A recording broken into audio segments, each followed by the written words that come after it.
সবাইকে স্বাগত জানাচ্ছি। আজকে আমরা নতুন একটি চাকরির অ্যাডভার্টাইজমেন্ট বা জব নোটিফিকেশন নিয়ে এসেছি। জব নোটিফিকেশনটি এসেছে ত্রিপুরা বিদ্যুৎ দপ্তর অর্থাৎ পাওয়ার ডিপার্টমেন্ট থেকে। কিছুদিন আগে মন্ত্রিসভায় সিদ্ধান্ত হয়েছিল পাওয়ার ডিপার্টমেন্টে কিছু শূন্যপদ আছে যেগুলি পূরণ করা হবে। সেই মন্ত্রিসভার সিদ্ধান্ত মোতাবেক এই শূন্যপদগুলি পূরণের বিজ্ঞাপনটা এসেছে। পাওয়ার ডিপার্টমেন্টের অধীন ত্রিপুরা স্টেট ইলেকট্রিসিটি কর্পোরেশন লিমিটেডে বিজ্ঞাপনটা এসেছে। স্বচ্ছতা মেনটেন করে 85 রিটেন 15 বাইবা মার্কস টোটাল 100% উপরে মেনটেন করে এখানে নিয়োগটা হবে। ডিটেলস পোস্ট কি, কোয়ালিফিকেশন কি, স্যালারি কি, নতুন ডিএ বৃদ্ধি পাওয়ার পর স্যালারি কত বাড়বে, সমস্ত কিছু বিস্তারিত আমরা এক নজরে দেখে নিচ্ছি। এ হলো বিজ্ঞাপনটি Tripura state electricity corporation limited, advertisement number 5 TSCCL 2526, recruitment manager IT গ্রেডে আন্ডার TSCCL। এখানে যারা ত্রিপুরার স্থায়ী বাসিন্দা আছে একমাত্র তারাই অ্যাপ্লাই করতে পারবে। পোস্টার নাম হলো manager IT grade A. Number of post খালি আছে 11টা, এর মধ্যে ইউআরের জন্য 6টা, এসসির জন্য 2টা এবং এসটির জন্য 3টা পোস্ট এখানে খালি আছে। পে লেভেল যেটা ফিক্সড যেটা বলা হয়েছে লেভেল 13 অনুযায়ী 10,230, 34,700 প্রেভেন 3, গ্রেড পে 4800। ইনিশিয়াল যে বেসিকটা হবে 48,000-এর কাছাকাছি ইনিশিয়াল বেসিক হবে, তার উপর এখানে 41% দিয়ে মানে অ্যাড হবে, প্রায় 70 নাই হোক 70-এর কাছাকাছি কিন্তু ইনিশিয়াল যে স্যালারি সেটা হবে। বয়স 18 থেকে 40 বছরের মধ্যে হতে হবে। এসসি এসটিরা 5 ইয়ার্স রিল্যাক্সেশন এখানে পাবে। আর ম্যানেজার আইটিতে যেহেতু এটা group B non gazetted post, এখানে কিন্তু মেডিকেল অ্যালাউন্স যে 500 টাকা সেটা কিন্তু দেওয়া হবে না, মেডিকেল রিইম্বার্সমেন্টের ব্যাপারটা এখানে হবে। এরপর আমরা অন্য যে কোয়ালিফিকেশন ক্রাইটেরিয়াটা সেটা দেখে নিই। সবচেয়ে মেইন যেটা ম্যানেজার আইটি গ্রেডে, এটা কিন্তু রেগুলার পে স্কেলের চাকরি, কোনো ফিক্সড পেটের চাকরি কিন্তু নয়।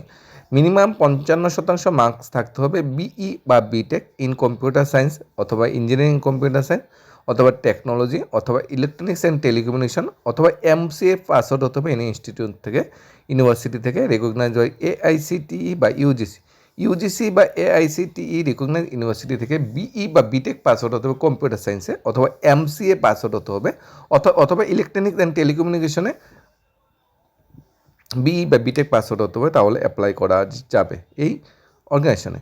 এখানে মিনিমাম 5 বছরের এক্সপিরিয়েন্স থাকতে হবে ডিসকম সেক্টরে, পাওয়ার ডিস্ট্রিবিউশন সেক্টরে কাজ করার জন্য। এক্সপিরিয়েন্স আইটি এক্সিকিউটিভ ম্যানেজার যেটা অ্যানালাইসিস যদি এক্সপিরিয়েন্স থাকে তাহলে এখানে প্রেফারেন্স দেওয়া হবে। Appointment and mode of selection যেটা অ্যাপয়েন্টমেন্ট দেবে managing director TSCCL। Job orientation strictly advertisement follow the computer based test and written test and interview.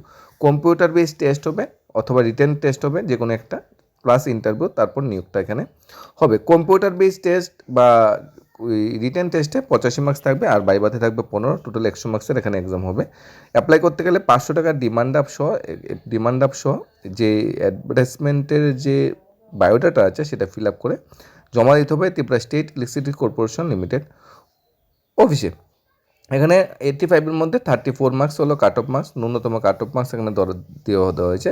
Provision period বলা হয়েছে 1 ইয়ার। এখানে কিন্তু পেনশন নেই আর পোস্টিং কিন্তু ত্রিপুরার যে কোনো সেক্টরে কিন্তু পোস্টিং করতে পারে। ডিমান্ডের সাথে 2 copy recent passport size photo, self attested photocopy, marksheet, degree certificate, caste certificate, PRTC, age proof certificate, academic attainment, work experience যেটা আছে সেগুলো সবগুলো অ্যাটাচ করে 19 মার্চের থেকে 8 এপ্রিল লাস্ট ডেট বিকাল 5টার মধ্যে জমা দিতে হবে। 8 এপ্রিল বিকাল 5টার মধ্যে জমা দিতে হবে। The candidate must mention there email ID অবশ্যই মেনশন করতে হবে, কারণ ইমেল আইডির মাধ্যমে কিন্তু পরবর্তী ইনস্ট্রাকশনগুলো দেওয়া হবে। It will not responsible in postal delay. এখানে পোস্টালে পাঠা যাবে কিন্তু ডিলে হলে TSCCL রেসপন্সিবল নেবে না। আর Tripura state electricity corporation limited নামে কিন্তু 500 টাকার ডিমান্ড আগে থেকেই কেটে নিতে হবে ত্রিপুরার যে কোনো ব্যাংক থেকে, তারপর সেখানে সেটা অ্যাটাচ করে কিন্তু জমা দিতে হবে।